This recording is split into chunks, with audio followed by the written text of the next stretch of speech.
안녕하세요. 피처원입니다. 오늘 좀 좋은 내용에 대한 리포트가 있기 때문에 이 부분 관련해서 잠시 브리핑 드리도록 할게요.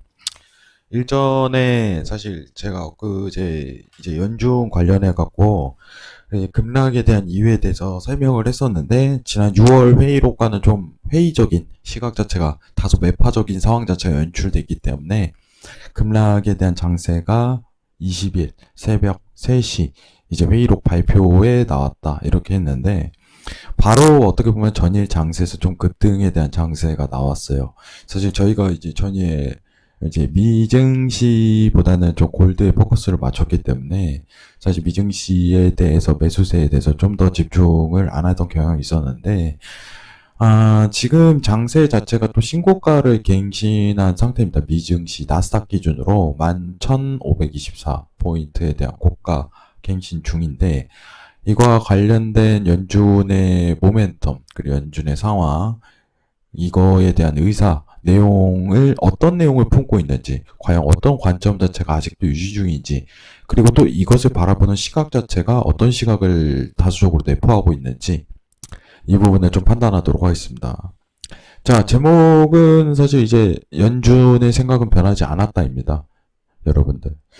자, 내용 한번 같이 읽어보도록 하겠습니다. 현지 시각 이제 7월 19일 7월 FOMC 의사로 공개된 이후 위험자산 선호는 약화되었다. 사실 위험자산 선호가 좀 약화된 건 달러 인덱스에 대한 조정 반등 의미도 있겠지만은 FOMC 결과 반영에 대한 값도 다수 영향을 미쳤다라고 판단하고 있네요.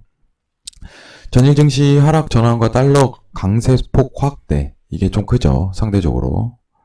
그리고 금가격 하락 등이 이를 반영한 결과이다. 시장은 포워드 가이던스 강화 지연, 수익률 곡선 통제, 경기 불확실성에 반응한 듯하다. 자, 1, 2, 3번을 좀 체크하도록 하겠습니다. 자, 포워드 가이던스 강화 지연이라는 거는 연준이 가진 부양 정책 자체가 다소 슬로우해졌어요. 7월 FOMC 회의에서. 6월에는 막 엄청나게 내뿜을 듯이, 자, 우리가 뭐 회사채 구체화 할 거고, 앞으로 어떻게 할 거고, 수익률 곡선에 대해서 얘기를 할 거고, 이런 내용을 엄청나게 뿜었다가 7월 내용에서는 다소 6월 대비해서 좀 주춤거리는 상황. 이게 연출이 됐었어요. 사실 7월에 인플레이션 발표가 있었는데 시장 서프라이즈로 0.6%로 수치값이 나왔었죠. 인플레이션이 상승세가 나왔는데, 이를 어떻게 보면 좀 반영한 결과일 가능성이 높다고 생각을 합니다. 그렇기 때문에 우리 아직 남아있는 정책이 많지만은 아직 좀 천천히 가겠다. 그렇기 때문에 좀 매파적인, 다소 매파적인 6월 대비 상대성으로 매파적인 의미가 굉장히 강화되었었습니다. 자, 내용을 읽어보도록 할게요. 자, 연준이 스탠스 변화나 정책 여력 한계를 의미한다기보다 금융시장 참가자들의 기대가 조정되는 과정이었다고 본다.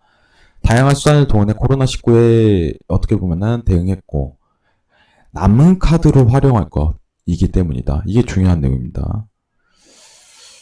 아직은 카드를 남겨놓겠다. 지금 당장 막 엄청나게 뽑아낼 필요성 자체는 없다. 이거예요. 자, 정확한 내용을 측정을 해보도록 하겠습니다. 자, 1번. 자, 포워드 가이던스 강화 시점을 명시하지 않음. 그리고 두 번째, 수익률 곡선에 대한 도입 가능성 약화. 사실 이 부분 관련해갖고 제가 회의록 때 공개되지 않을 가능성이 높다고 얘기를 드렸던 거는, 최근 수익률 곡선, 이제 10년물 국채 수익률에 대한 그래프를 보면 굉장히 안정세에 들어갔어요. 1%에서 0% 사이에 대한 안정세 모멘텀이 들어갔기 때문에 아직은 미국 연준에서 YCC에 대한 것을 꺼낼 필요성 자체를 못 느낄 가능성이 굉장히 높다는 거예요. 그리고 포워드 가이던스에 대해서는 정확하게, 야, 우리 이렇게 국채 매입할 거야, 이때부터 할 거야, 이 시점에 대해서 명확하게 규정을 하지 않았다는 점이 다소 6월 대비 약화됐다는 거예요. 하지만 벗이 들어가죠. 벗. 하지만 자, 그리고 YCC 도입 가능성 약화, 포워드 가이던스 강화 지연에 대한 견해를 좀 살펴보자면은 연준의 스탠스, 이게 벗입니다. 집중해서 보겠습니다. 연준의 스탠스 변화를 의미하진 않는다.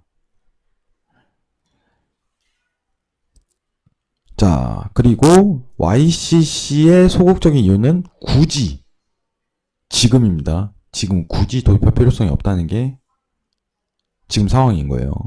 연준의 YCC 도입은 득보다 실이 크다고 판단했을 것이다. 자, 즉 YCC 도입은 못하는 게 아니고 안 하는 것이다. 이게 정확한 표현이에요. 굉장히 좋은 레포트입니다. 정책 대응만 따지더라면 현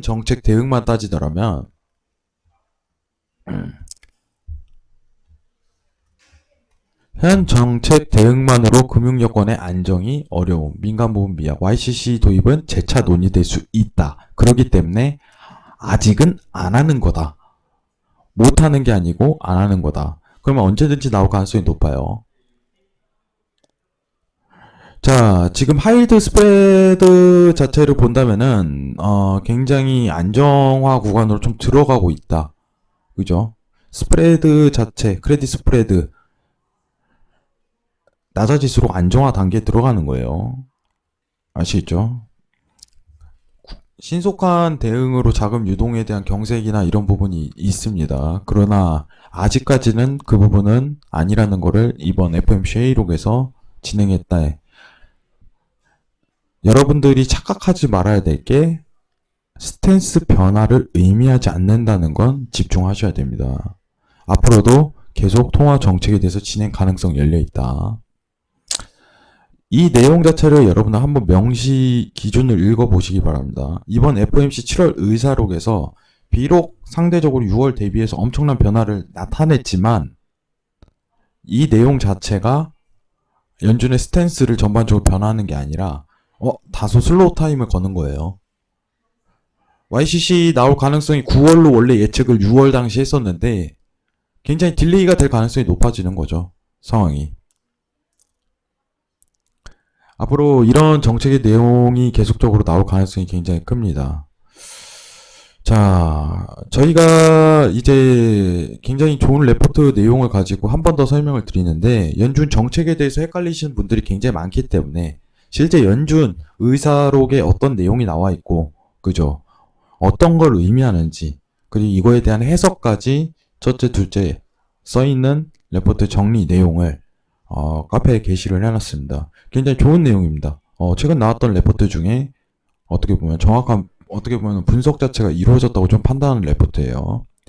여러분들 이거 한번 오셔서 직접 확인을 해보시고 지금 미 증시가 다시 급반등을 이루었던 요인 자체가 어떻게 보면은 연준의 스탠스의 변화를 의미하지 않기 때문에 다시 재상승에 대한 랠리로 나왔다라고 판단하는 게 오히려 좋을 것 같습니다. 지속적인 상승에 대해서 가능성이 굉장히 나오고 있어요. 또 전일 신고가를 갱신한 상태인데 앞으로 어떻게 보면 부양 정책에 대한 가까워짐의 질수록 더 추가적인 상승 랠리를 뿜을 가능성이 높다. 이렇게 판단하시는 게 좋을 것 같습니다. 자, 오늘 시황은 여기까지만 보도록 하고 우리 표촌 많은 사랑 바라겠고 그리고 무료 방송 누구나 신청할 수 있으니 꼭 참고하시기 바랍니다. 이상 마치겠습니다.